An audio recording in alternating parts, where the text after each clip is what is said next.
আসসালামু আলাইকুম। কেমন আছেন সকলে? আশা করি সকলে অনেক অনেক ভালো আছেন। তো আলহামদুলিল্লাহ আমিও ভালো আছি। তো চলে আসলাম নতুন একটি সৌদি বাংলা ভাষা শিক্ষা ভিডিও নিয়ে। তো সৌদি আরবের ভাষা শিখুন, সৌদি প্রবাস জীবন সুন্দর করুন। তো ভাষা না জানলে, ভাষা না শিখতে পারলে তো আপনার প্রবাসে কোনো দাম নাই। তো সৌদি আরবে যারা নতুন এসেছেন অথবা আসতে ইচ্ছুক তারা সকলেই খুব মনোযোগ সহকারে ভিডিওটা শেষ পর্যন্ত দেখবেন। আশা করি ইনশাআল্লাহ আপনার ভাষা শিখতে উপকার হবে এবং ভাষা বুঝতে উপকার হবে। তা আমাদের এই চ্যানেলে নতুন হয়ে থাকলে চ্যানেলটি অবশ্যই সাবস্ক্রাইব করুন, কারণ নিত্য নতুন ভিডিও দৈনিক আপলোড করা হয়। তো চলুন শুরু করা যাক।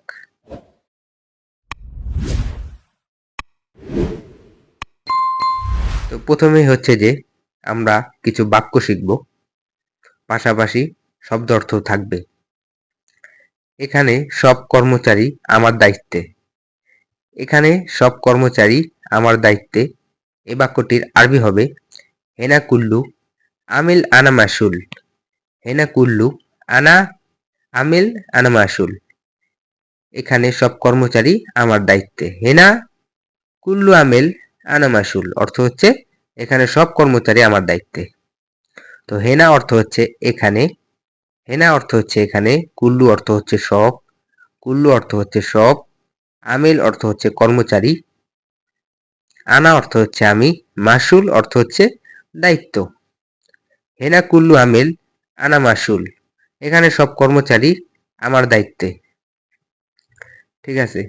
তো এখানে আমিল কাদেরকে বলা হয়, স্টাফ অথবা কর্মচারী, তাদেরকে আমিল বলা হয়। তো তারপর হচ্ছে কোথায় যাও, দেখো এটা। কোথায় যাও, দেখো এটা। এই বাক্যটির আরবি হবে ওয়েন রো হাদা শুফ, অথবা শুফ হাদা ওয়েন রো। কোথায় যাও, দেখো এটা। কোথায় যাও, দেখো এটা। এই বাক্যটির আরবি হবে ওয়েন রো হাদা শুফ। ওয়েন রো হাদা শুফ অর্থ হচ্ছে কোথায় যাও, দেখো এটা। ওয়েন অর্থ হচ্ছে কোথায়, ওয়েন অর্থ হচ্ছে কোথায়, রোহ অর্থ হচ্ছে যাও, রোহ অর্থ হচ্ছে যাও, হাদা অর্থ হচ্ছে এটা, শুফ অর্থ হচ্ছে দেখা অথবা দেখো। ওয়েন অর্থ কোথায়, রোহ অর্থ হচ্ছে যাও অথবা যাওয়া, হাদা অর্থ এটা, শুভ অর্থ হচ্ছে দেখা অথবা দেখো। সে চোর, বোকা, ব্যাক্কেল। সে চোর, বোকা, ব্যাক্কেল। এ বাক্যটির আরবি হবে হুয়া আলী বাবা মুখ মাফি। হুয়া আলী বাবা মুখ মাফি। সে চোর, বোকা, ব্যাক্কেল। বোকা অথবা ব্যাক্কেল, মুখ মাফি অর্থ হচ্ছে বোকা অথবা ব্যাক্কেল। তা আপনাকে যদি সৌদি আরবে কোনো লোক আপনাকে মুখ মাফি বলে, তাহলে ভাববেন যে আপনাকে বোকা বলছে অথবা ব্যাক্কেল বলছে। আর আলিবাবা অর্থ হচ্ছে চোর, ফাঁকিবাজ, যারা কাজ চুরি করে অথবা কারো জিনিস না বলে ধরে, তাদেরকে আলিবাবা বলা হয়। তো এখানে হচ্ছে যে ওয়া আলিবাবা মুখ মাফি অর্থ হচ্ছে সে চোর এবং বোকা অথবা ব্যাক্কেল। ওয়া অর্থ হচ্ছে সে, আলিবাবা অর্থ চোর, মুখ মাফি অর্থ বোকা। কথা বলো না, কাজ করো।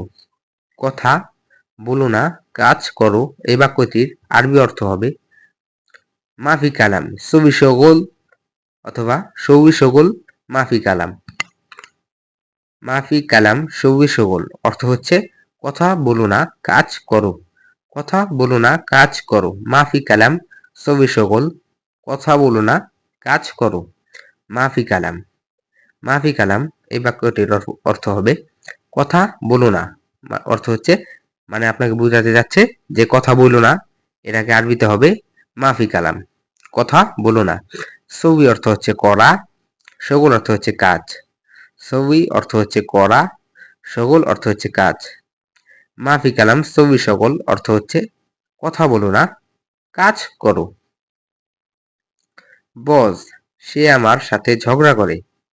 বস, সে আমার সাথে ঝগড়া করে। এই বাক্যটি আরবি হবে মুদির ওয়া জঞ্জাল আনা সাওসা। মুদির, ওয়া জানজাল আনা সাওয়া সাওয়া, অর্থ হবে বস সে আমার সাথে ঝগড়া করে। মুদির হুয়া জানজাল আনা সাওয়া সাওয়া, অর্থ হচ্ছে বস সে আমার সাথে ঝগড়া করে।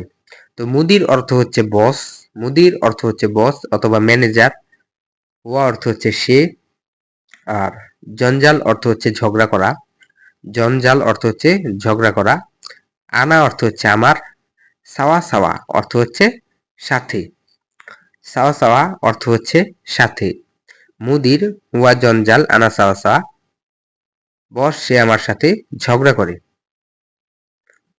আমি কোম্পানির বস, জানো তুমি, অথবা তুমি কি জানো আমি এই কোম্পানির বস।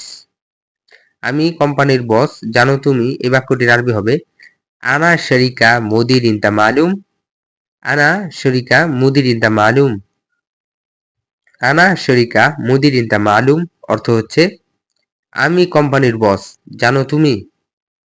আনা শরিকা মুদির ইনতা মালুম, তুমি কি, আমি কোম্পানির বস, জানো তুমি, অথবা তুমি কি জানো আমি এই কোম্পানির বস। আনা অর্থ হচ্ছে আমি, শরিকা অর্থ হচ্ছে কোম্পানি, যেখানে জব করবেন আপনি ওই কোম্পানিকে বলা হয় শরিকা। শরিকা অর্থ হচ্ছে কোম্পানি, মুদির অর্থ হচ্ছে বস, মালুম অর্থ হচ্ছে জানা, ইনতা অর্থ তুমি। আমার তাকে লাগবে না, আমার তাকে লাগবে না।